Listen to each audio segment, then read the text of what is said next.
The pressure held for a long moment, long enough for fear to burn itself down into something quieter. The unknown watcher stopped pushing, not retreating, not surrendering. Simply pausing, as if it had reached a point in its calculations where force no longer produced useful data. The station drifted, heavy and strained, but stable. In that stillness, something changed. Celia closed their eyes, feeling the weight of history press down. "You are the Watchers," Celia said aloud, knowing the words would be carried. "Yes," the voice replied. "We are the Continuum. No records match the name. No myths. No legends. That alone said enough. We study emerging survivals," the Continuum continued.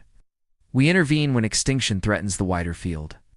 Earth was flagged long ago." The words settled into the station like a held breath. The human pilot spoke calmly, standing where the gravity pull was strongest. "You've been watching us," the pilot said. "Yes," the Continuum replied. "Before you left your atmosphere, before your first satellites, before your first cities." A murmur rippled through the aliens present. Some recoiled. Some stared at the humans with new eyes. The human communicator stepped forward. "You didn't help," the communicator said. "You didn't stop our wars, our plagues, our disasters." "No," the Continuum said. "We do not soften crucibles. We observe outcomes." Anger flashed briefly across the communicator's face, then settled. "And what outcome were you looking for?" the communicator asked. There was a pause. "Not delay. Consideration. We seek a species capable of carrying others through collapse," the Continuum said. "The galaxy trends toward fragility. Comfort breeds instability. We require anchors." Commander Vench felt the meaning hit like a physical blow. Anchors did not float. Anchors held. "You tested us," Vench said. "You endangered civilians." "Yes," the Continuum said. "We endangered them minimally. You endanger yourselves maximally every day." The human medical officer spoke then, voice steady but sharp. "You hurt people," the officer said. "That matters to us." Another pause. "It was recorded," the Continuum replied. "Your response was also recorded. Across the station, recordings played back on auxiliary screens. Humans bracing doors. Humans carrying the fallen. Humans steadying the frightened. Humans bleeding quietly while making sure others were safe first." The Continuum continued. "Most species under observation prioritize self-preservation under shared threat. Humans prioritize system stability and non-self survival. This aligns with Deathworld adaptation profiles." Rylith felt tears slip free without warning. The Continuum addressed the humans directly. "You were forged under constant extinction pressure," it said. "Your planet imposed relentless selection, gravity that punished weakness, predators that exploited hesitation, microbial environments that required adaptation rather than avoidance. You survived not because you were the strongest, but because you endured together." The human pilot nodded once. "We didn't have a choice," the pilot said. The Continuum's reply carried something close to acknowledgement. "Precisely." Cellier found their voice. "What happens now?" Cellier asked. "Are we to be tested next?" "No," the Continuum said. "The test is complete. The station's systems eased further, gravity stabilizing to normal parameters. Lights returned to full brightness. Air smoothed into familiar patterns. Fragile bodies sagged in relief." The Continuum did not vanish. It remained, speaking as if the moment demanded clarity. "The galaxy is entering an era of cascading failures," it said. "Resource instabilities, environmental collapses. Most civilizations will not endure unaided. Intervention by force accelerates collapse. Intervention by comfort delays it. We require a third vector." Silence followed. Cellier understood before the words were spoken. "You want humans?" Cellier said. "Yes," the Continuum replied. "Not as rulers, not as enforcers, as stabilizers, as first responders to extinction events, as carriers of endurance." The human communicator shook their head slowly. "You don't get to decide our role," the communicator said. The Continuum answered without offense. "Correct," it said. "You decide." That is the final metric. The human pilot looked around the station, at the civilians, at the medics, at Commander Vench, at Relith holding their young. at Cellier, worn but standing. The pilot spoke softly. "You put us in a position where not choosing would still be a choice," the pilot said. "Yes," the Continuum agreed. The pilot exhaled, shoulders lowering just a fraction. "That's a dirty test," the pilot said. "Earth taught us those." The Continuum waited. It reopened cautiously. Stories spread faster than policy. Frontier worlds began requesting human advisors. Medical exchanges expanded. Engineering collaborations formed. Always with conditions, always with respect. Humans returned to Earth carrying the weight of expectation and the knowledge that their scars were now a resource. Earth did not celebrate. It absorbed the news the way it absorbed everything, with argument, debate, with fear, with resolve. Some humans refused the role, others volunteered. Most understood the cost. They would carry the Deathworld with them wherever they went. In the years that followed, when storms tore through gentle worlds, humans arrived early. When systems failed, humans improvised. When panic spread, humans stood still long enough for others to breathe. They were not perfect. They failed. They lost people. They grieved. They kept going. The galaxy learned a final lesson that could not be written into reports or simulations. A Deathworld does not just produce survivors, it produces guardians who know exactly how fragile life is because they have fought every day to keep their own. And when the galaxy finally understood human endurance, it realized something deeper. Humans were not born to conquer the stars. They were born to outlast the darkness between them. The Assembly did not sleep after that report. Sleep was a habit learned on safe worlds where darkness meant rest and not danger. In the hours that followed the probe's silence, the lights in the observation hall stayed low but active, mimicking calm. Analysts remained at their stations, reading the same lines again and again, as if repetition might soften the meaning. Earth has already been studied. By someone else. The first reaction was denial. The galaxy was vast. Thousands of species observed each other constantly. A single unknown signal near Earth's orbit could mean debris, a glitch, a rare natural phenomenon. Comforting explanations were offered quickly, because comfort was what most civilizations were built to protect. But the data did not bend. The shape had been deliberate. The silence had been intentional. The probe's shutdown had not been caused by damage or interference. It had chosen to stop transmitting. That alone unsettled minds trained to think in logic and efficiency. Machines did not choose unless programmed to protect something more important than information. The Assembly asked a simple question, and it echoed through the hall. What had the probe been protecting? To understand the threat, they turned backward, to Earth's history, to humanity's past. It's the long, brutal story that had shaped the species before it ever learned to look at the stars. Human history was not a smooth rise. It was a series of stumbles through disaster. Ice ages that erased entire cultures, or droughts that starved cities into dust, floods that drowned civilizations so completely only stories survived, plagues that swept continents and left silence where voices once lived. Most species faced extinction once or twice and vanished. Humans faced it over and over. Each time, they lost millions. Each time they learned. They adapted tools, habits, beliefs. They carried scars forward, not as warnings to stop, but as instructions on how to continue. They learned where the ground would crack. They learned when the river would rise. They learned which plants would kill and which might heal. They learned to read the sky because their survival depended on it. The Assembly analysts watched accelerated footage of Earth across centuries, cities rising and falling like waves, borders changing, languages shifting, technology advancing unevenly, sometimes leaping, sometimes stalling, always pulled forward by necessity. They noticed something unsettling. Human advancement did not follow comfort. It followed pressure. When Earth was kind, humans rested. When Earth was cruel, humans innovated. Their greatest leaps came after suffering. Agriculture after hunger. Medicine after disease. Engineering after collapse. Exploration after confinement. Spaceflight after wars that made the planet feel too small to hold their anger. One analyst paused the feed on a scene of humans rebuilding after a disaster. Broken structures, smoke, mud, bodies moving slowly under heavy loads. They should have stopped, the analyst said quietly. No one disagreed. On gentler worlds, that would have been the moment of retreat. The moment to abandon a location, a project, a dream. Humans did not retreat. They stacked stone. They lifted steel. They argued loudly, sometimes violently, about how to rebuild. But they rebuilt anyway. The assembly saw this pattern repeat until it could not be ignored. Humans were not optimized for peace. They were optimized for recovery. That realization bred fear. Fear led to distance.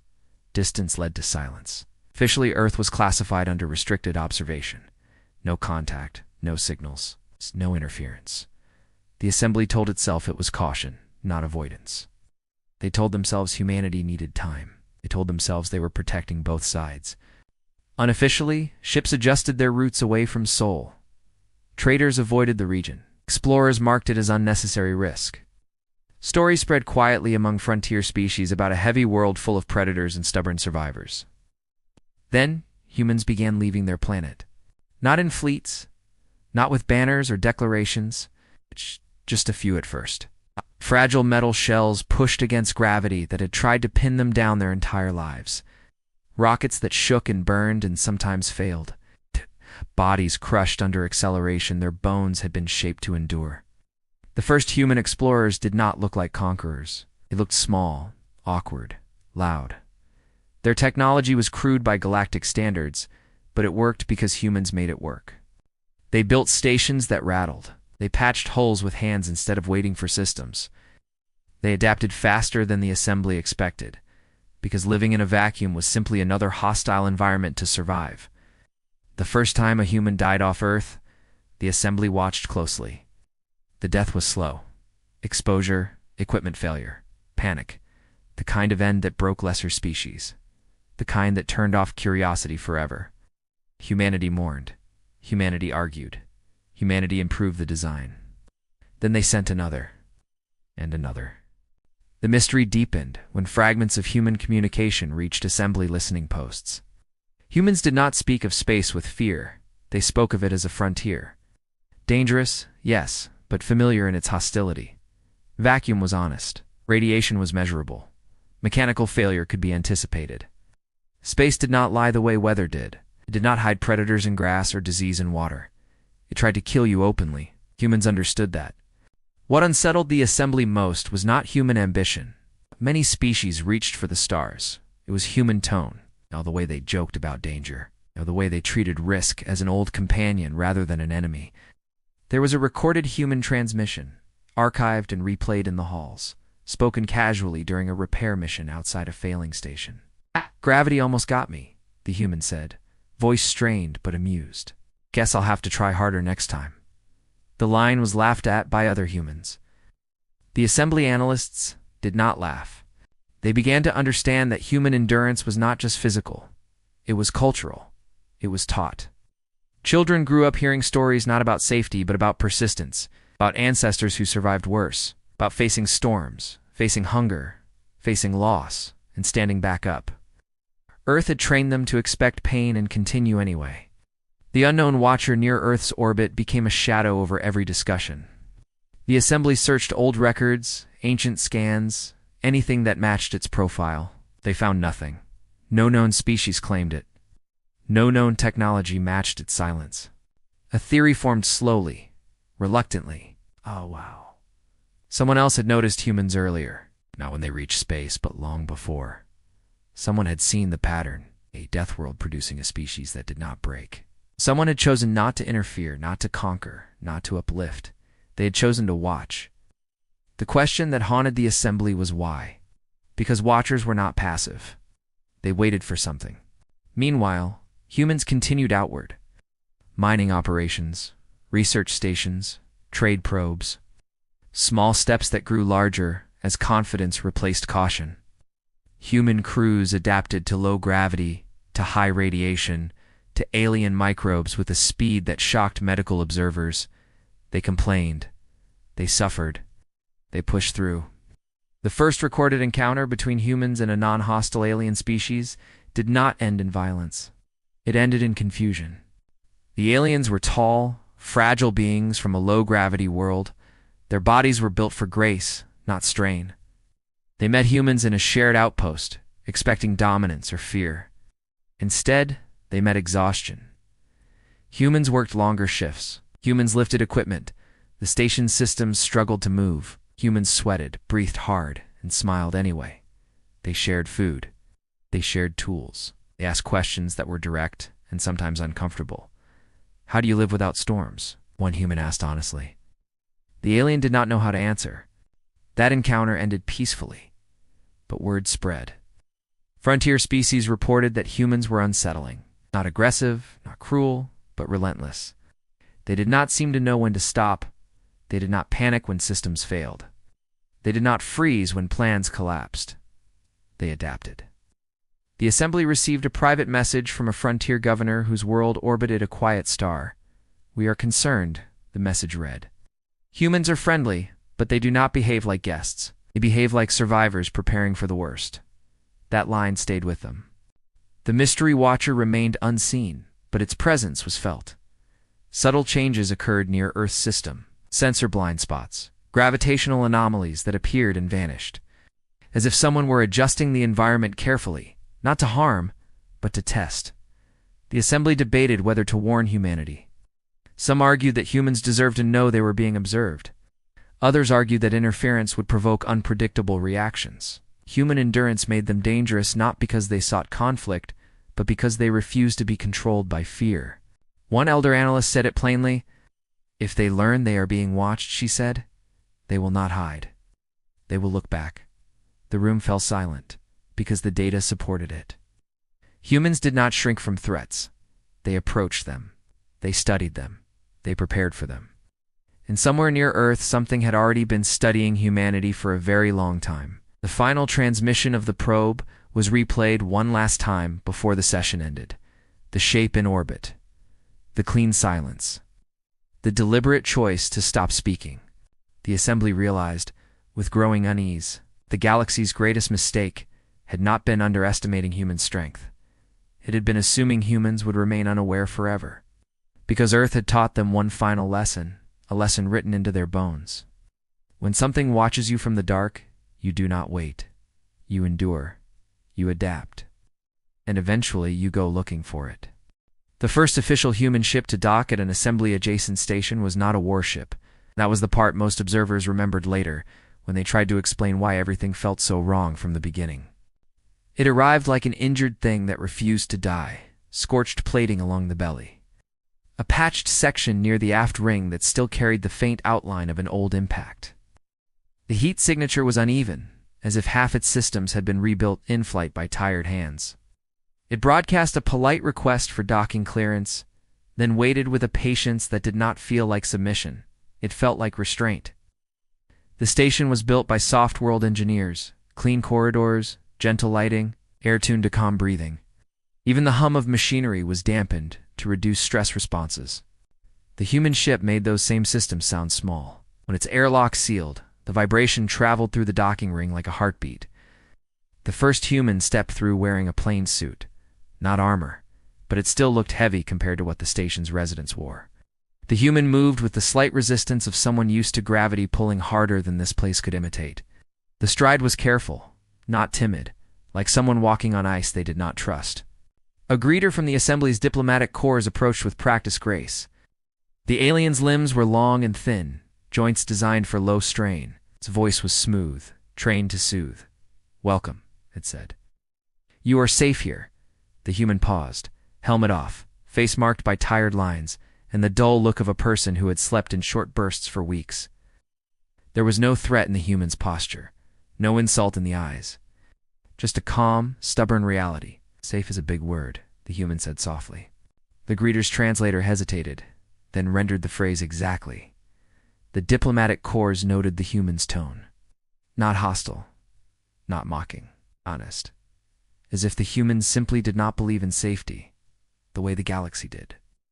In the observation gallery above, assembly analysts watched through thick glass, had done simulations. They had studied human physiology. They had reviewed the probe's report until their eyes burned. None of that prepared them for the feeling of the human's presence. It was not aggression, it was density. Humans carried their Deathworld with them. In how they stood, in how they scanned a room automatically, eyes checking corners and exits, in how they listened, not only to words, but to the faint shifts in air systems and floor vibrations. They were calm, but their calm was active, not passive. A stillness built on readiness. The station's civilians felt it too. A maintenance worker stopped mid-step when the humans passed, heart rate spiking for reasons the worker could not explain. A young alien student stared openly, then looked away as if caught staring at a predator that had decided not to eat today. A vendor in the market district quietly pulled fragile items closer to their chest. Not because the humans reached for them, but because something about humans reminded them that glass breaks. Humans did not notice, or did not comment. They moved through the station with quiet respect, but also with the unavoidable confidence of beings who had survived worse places than this, and knew it. The human delegation was small: pilot, a systems engineer, a medical officer, a communicator. They spoke with the assembly's representatives in a calm room designed to reduce conflict. They asked for trade access, shared navigation protocols, and scientific exchange. The assembly representatives asked questions that revealed their fear without saying the word. "What are your long-term intentions beyond your system?" one diplomat asked. The human communicator took a moment before answering, as if choosing honesty over the easier path of comfort. "To live," the human said, "to learn, to see what's out here, to avoid trouble if we can." "And if you cannot?" the diplomat asked. The human's gaze did not sharpen, it did not harden, it simply settled. "And we'll handle it," the human said. It was that simple. The diplomat's throat pulses fluttered. In the gallery above, an analyst wrote a note that later became famous within internal circles. Humans do not promise peace, they promise response. As negotiations continued, other viewpoints unfolded across the station like ripples.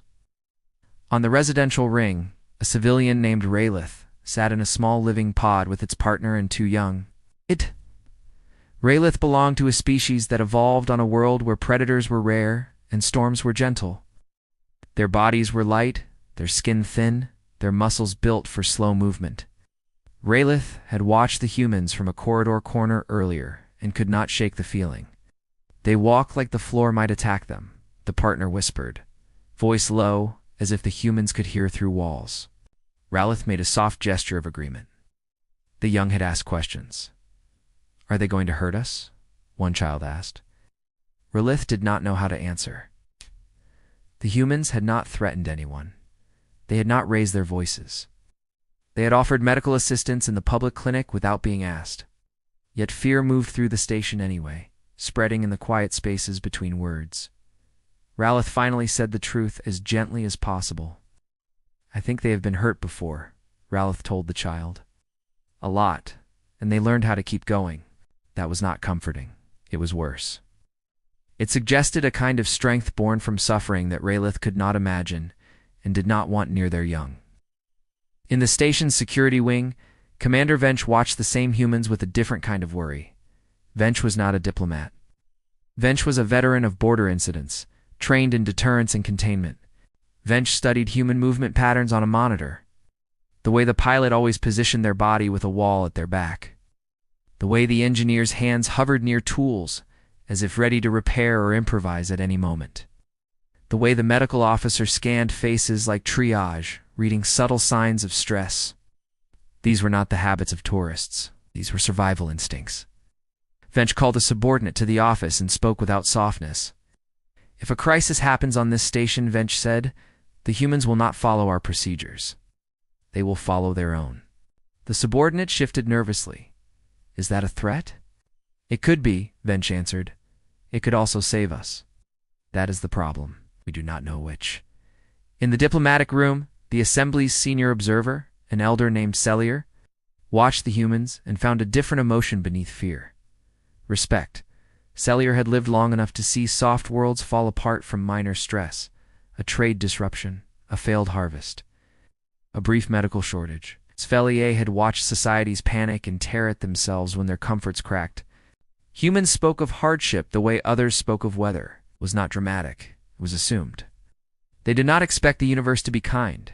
They expected it to be dangerous. That expectation made them steady. Celia leaned forward in the meeting and asked a question that was not in the approved script. "What does Earth do to you?"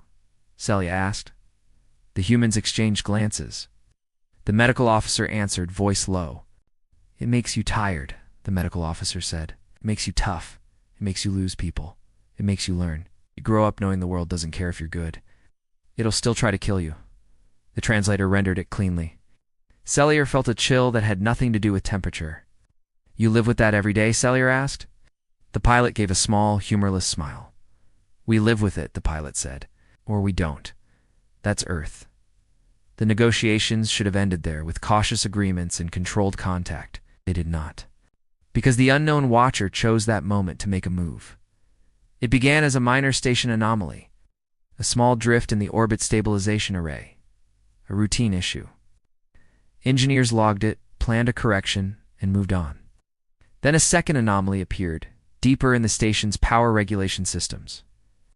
A pattern that did not match mechanical failure, not random, not natural. Something nudging the station's systems carefully, like a finger testing a bruise.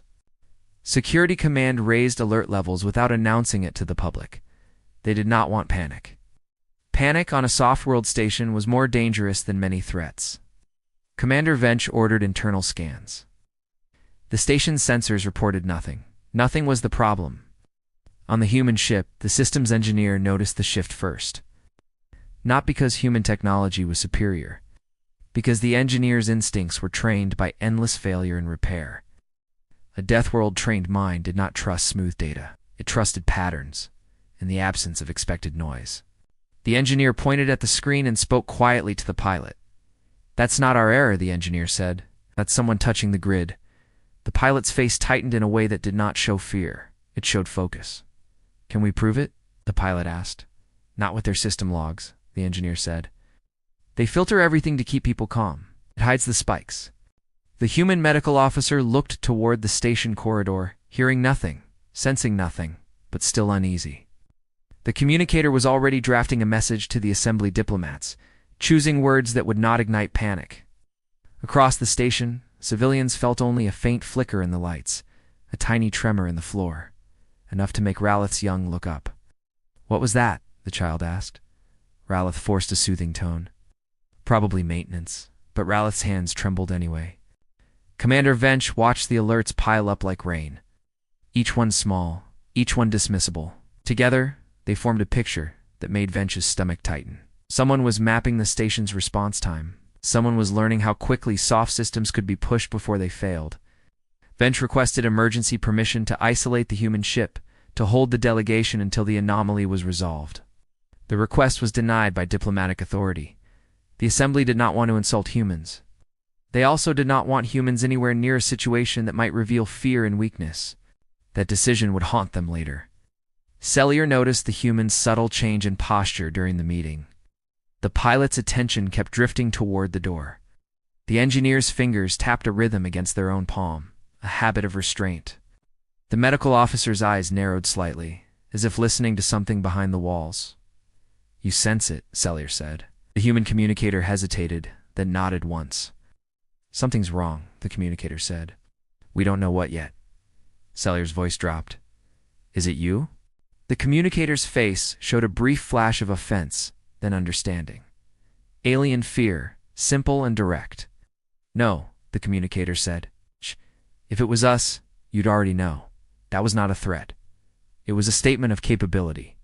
The anomaly deepened. A section of the station's environmental controls glitched, releasing a short pulse of colder air into a residential corridor. The temperature drop was brief, but it triggered alarm responses in fragile bodies. A dozen civilians panicked. Some collapsed. Medics rushed in. The human medical officer was already there, moving fast, hands steady, voice calm. The officer spoke gently to the frightened civilians, guiding breathing, stabilizing pulses, improvising warmth with whatever cloth and heat packs were available. An alien medic stared at the human with something close to disbelief. "You are not trained for this station's physiology," the medic whispered. The human looked up, eyes tired but clear. "I'm trained for emergencies," the human said. "Different bodies. Same fear." The alien medic watched the human's hands work without shaking and felt something shift inside their own chest. Not comfort.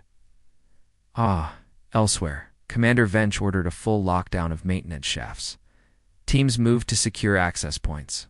Found no intruder, no device, no sign of sabotage.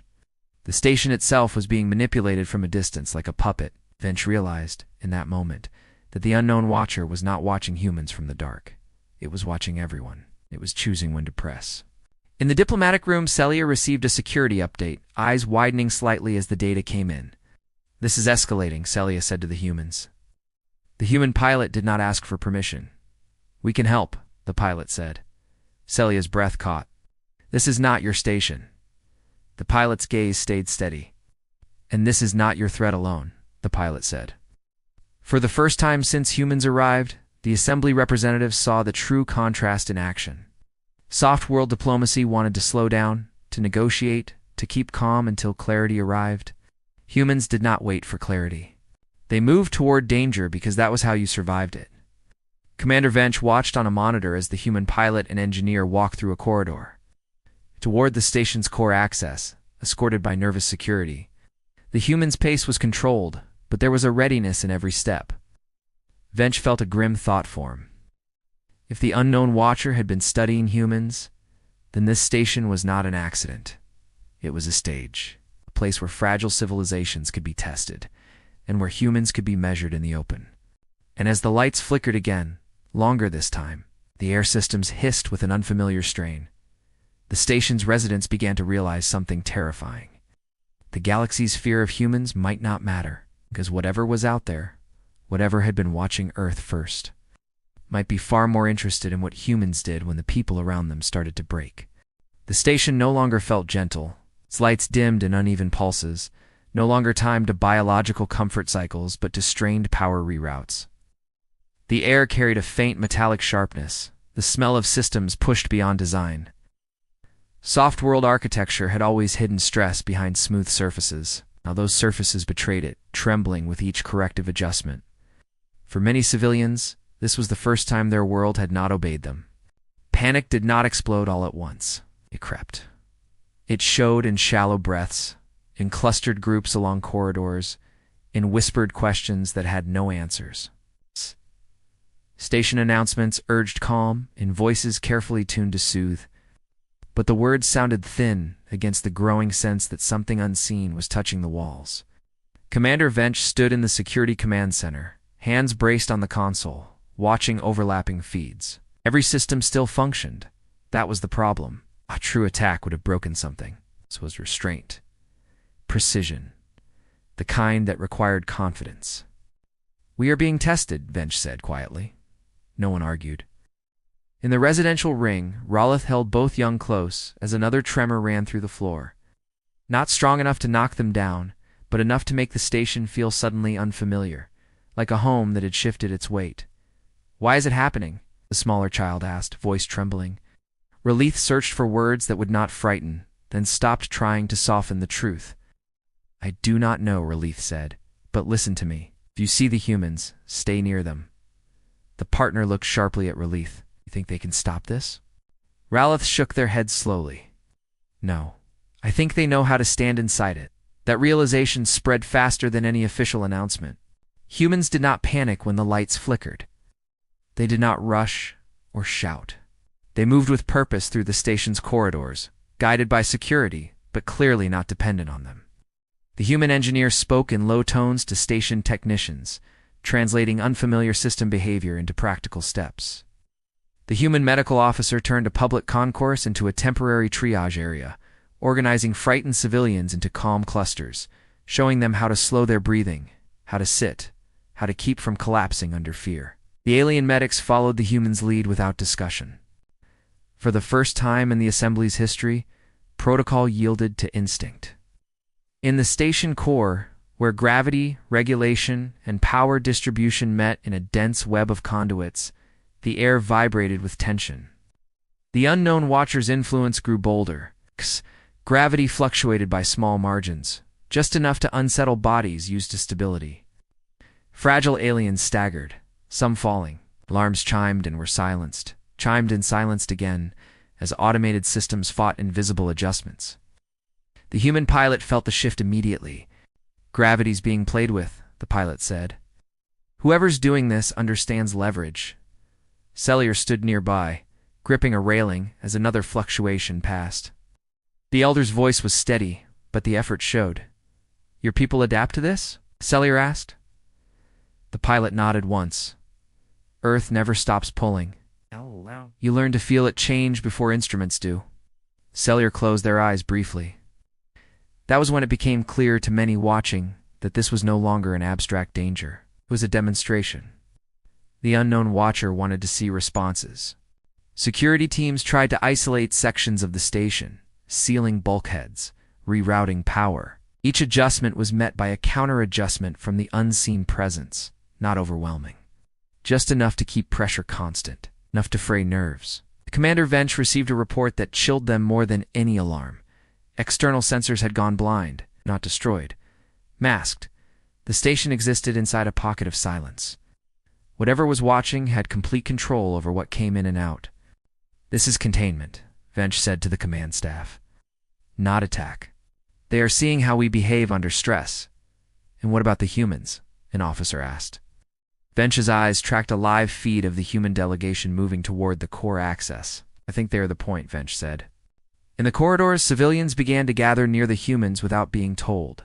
Not crowding them, not demanding protection, simply staying close. The humans noticed and adjusted their movement, unconsciously creating space, making paths easier. Positioning themselves between civilians and open areas where gravity shifts might throw someone. No orders were given. No speeches made. It happened because humans had learned, on their own world, that when structures fail, people matter more than systems. Raleth watched as a human paused to help an elder alien whose limbs shook too badly to walk. The human did not lift them quickly. They moved slowly, keeping balance, murmuring reassurance that crossed species barriers through tone alone. Raleth felt something tighten in their chest. These were not conquerors. These were survivors who knew what it meant to be helpless and refused to leave others in that place. The unknown watcher escalated again. A section of the station's artificial day cycle failed, plunging an entire residential arc into dim red emergency lighting. For species that relied on stable light patterns for mental balance, the effect was immediate and severe. Confusion spiked. Panic followed. Some screamed, some froze. The human medical officer was already moving. "Eyes on me," the officer said firmly, voice cutting through the noise. "Breathe with me. Slow. In. Out. You're not falling. The floor is still here." The officer's hands were steady, grounding those they touched. Other humans followed the lead, placing themselves visibly, giving frightened aliens something solid to focus on. An alien child clung to a human's leg, sobbing, as the human crouched, lowering themselves, making their body smaller, less threatening. "It's okay," the human said softly. "I've been through worse lights than this. You're safe right now." The statement was not entirely true, but it was believed. Belief mattered. In the command center, Cellier watched feeds from across the station. Seeing something that reshaped decades of assumptions, human endurance was not about ignoring fear. It was about carrying it without letting it spread. The unknown watcher finally made itself partially known. Not visually, not yet. A signal appeared on every internal display simultaneously. Not words, not images. A pattern, clean, mathematical, undeniably artificial. It pulsed once. The station's systems reacted automatically, trying to analyze, trying to respond. The pattern slipped through them like water through fingers. The human engineer stared at it, jaw tightening. "It's a challenge," the engineer said, "not an attack." "They want a reply." Cellier felt a wave of cold pass through them. "They speak in system stress and pattern," Cellier said. "They are not interested in dialogue." The engineer shook their head slightly. "They are interested in reaction." Same thing, different language. Commander Vench authorized emergency authority to the humans without waiting for assembly approval. It was a decision made in seconds that would have taken weeks under normal circumstances. "You have clearance," Vench said over the channel. "Do what you think is necessary." The human pilot acknowledged with a single word. "Understood." The humans did not try to overpower the signal. They did not try to trace it directly. Instead, They did something that baffled the station's AI and stunned the observers. They adapted. The engineer worked with station techs to loosen control tolerances, allowing systems to flex rather than fight. Power flows were rerouted to accept fluctuation instead of resisting it. Gravity stabilization was adjusted to wider margins, creating a heavier but steadier pull. Fragile aliens struggled under the increased gravity. Humans adjusted instantly. They braced. They slowed their movements. They supported others. The station became heavier but calmer. The unknown watcher's influence met resistance for the first time, not through force, but through acceptance. Its precise nudges lost effectiveness when systems stopped panicking. A second pulse of the pattern came. This time, the human communicator responded, not through station systems, through raw electromagnetic emission. A simple, unmistakable signal. We see you. The station's lights flickered, then steadied. Every observer felt it. The sense that something beyond the walls had noticed. Fear spiked, then twisted into something else. Anticipation. In the command center, Vench exhaled slowly. They answered it. Cellier watched the human pilot, who stood with feet planted wide against the heavier gravity, gaze lifted as if looking through the station's hull. What happens now? Cellier asked. The pilot did not look away. Now they decide what we are, the pilot said. And we decide what we're willing to be. The unknown watcher shifted tactics again. External forces pressed against the station's orbit, subtle but insistent. A gentle push toward instability. Not enough to tear it apart, enough to make the danger undeniable. Civilians screamed as the station lurched. Artificial gravity wavered wildly for a heartbeat. Objects slid. Bodies fell. Humans moved. They grabbed. They braced. They took impacts meant for others. Bones strained. Muscles burned. Pain registered and was set aside. Relith felt themselves lifted and steadied by human arms without warning. The grip was firm, careful not to crush but unyielding. Hold still, the human said. I've got you. Rayleigh believed them without question. Throughout the station, similar scenes played out. Humans anchoring doors, humans forming barriers, humans carrying those who could not move under the sudden weight. The unknown watcher observed all of it. The assembly realized, too late, what the test truly was. This was not about technology. This was about response under shared danger, about whether humans would prioritize themselves or others, about whether a species forged on a Deathworld would retreat when surrounded by fragile lives. The answer was unfolding in real time. The station stabilized again, hanging in uneasy balance. The pressure did not ease. It held like a breath drawn and not released.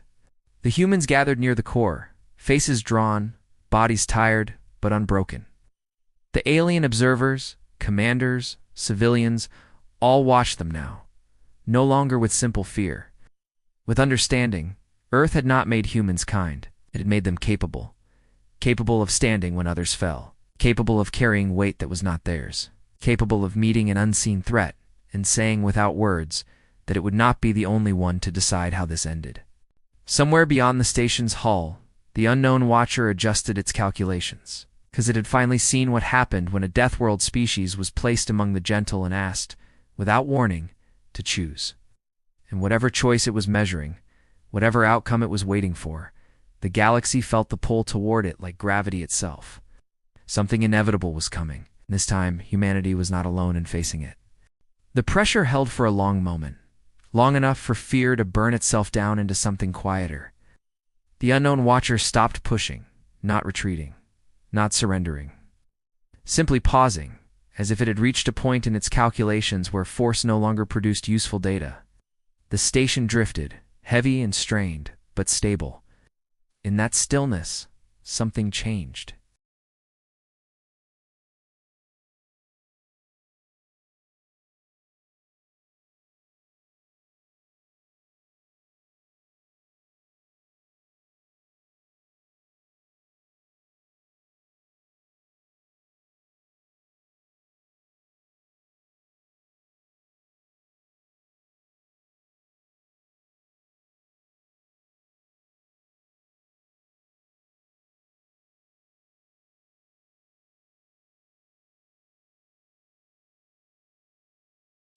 Celia closed their eyes, feeling the weight of history press down. You are the Watchers, Celia said aloud, knowing the words would be carried. Yes, the voice replied. We are the Continuum. No records match the name.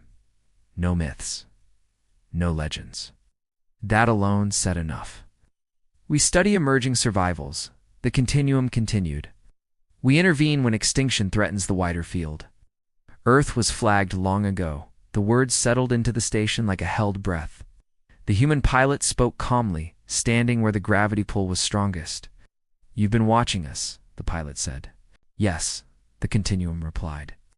Before you left your atmosphere, before your first satellites, before your first cities, a murmur rippled through the aliens present. Some recoiled. Some stared at the humans with new eyes. The human communicator stepped forward. You didn't help, the communicator said. You didn't stop our wars, our plagues, our disasters. No, the Continuum said. We do not soften crucibles. We observe outcomes. Anger flashed briefly across the communicator's face, then settled. And what outcome were you looking for? The communicator asked. There was a pause. Not delay. Consideration. We seek a species capable of carrying others through collapse, the Continuum said. The galaxy trends toward fragility. Comfort breeds instability. We require anchors. Commander Vench felt the meaning hit like a physical blow. Anchors did not float. Anchors held. You tested us, Vench said. You endangered civilians. Yes, the Continuum said. We endangered them minimally. You endanger yourselves maximally every day. The human medical officer spoke then, voice steady but sharp. You hurt people, the officer said. That matters to us. Another pause. It was recorded, the Continuum replied. Your response was also recorded. Across the station, recordings played back on auxiliary screens. Humans bracing doors. Humans carrying the fallen. Humans steadying the frightened. Humans bleeding quietly while making sure others were safe first. The Continuum continued. Most species under observation prioritize self-preservation under shared threat. Humans prioritize system stability and non-self survival. This aligns with Deathworld adaptation profiles. Rylith felt tears slip free without warning. The Continuum addressed the humans directly. You were forged under constant extinction pressure, it said. Your planet imposed relentless selection, gravity that punished weakness, predators that exploited hesitation, microbial environments that required adaptation rather than avoidance. You survived not because you were the strongest, but because you endured together. The human pilot nodded once.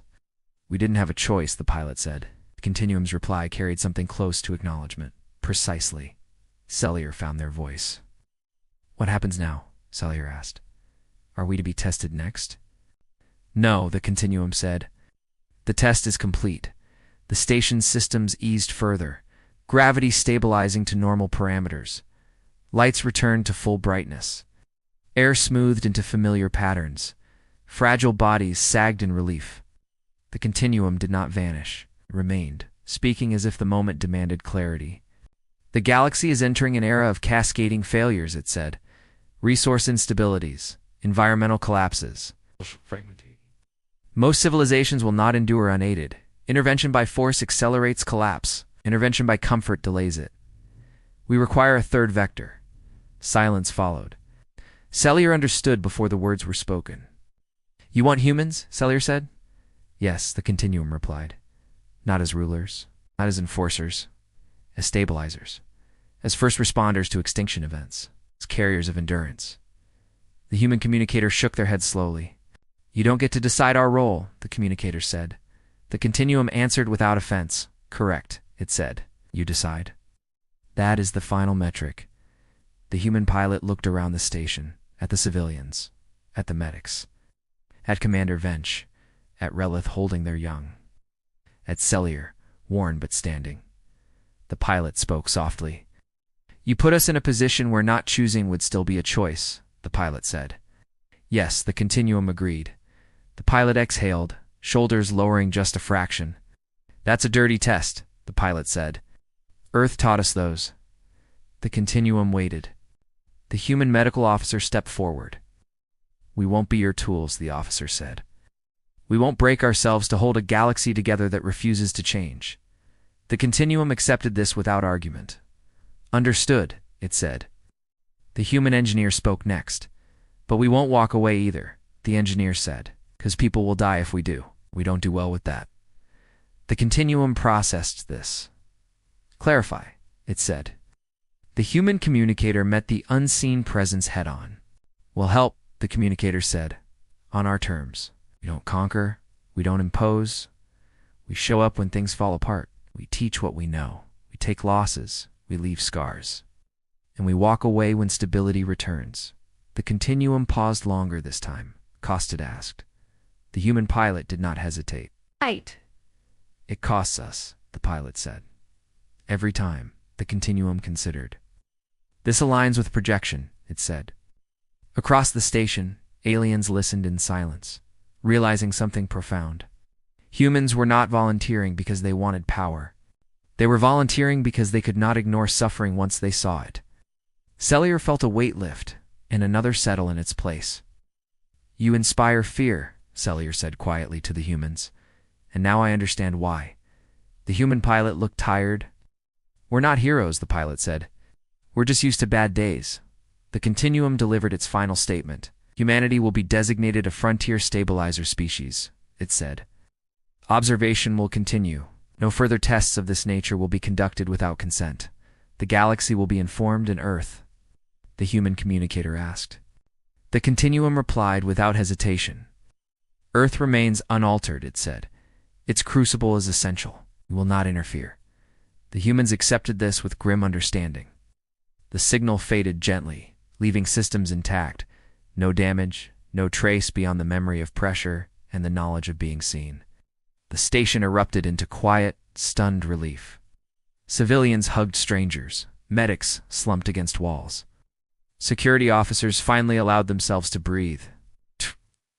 Ralith watched a human help a shaken elder to a seat. Movements still careful, still patient.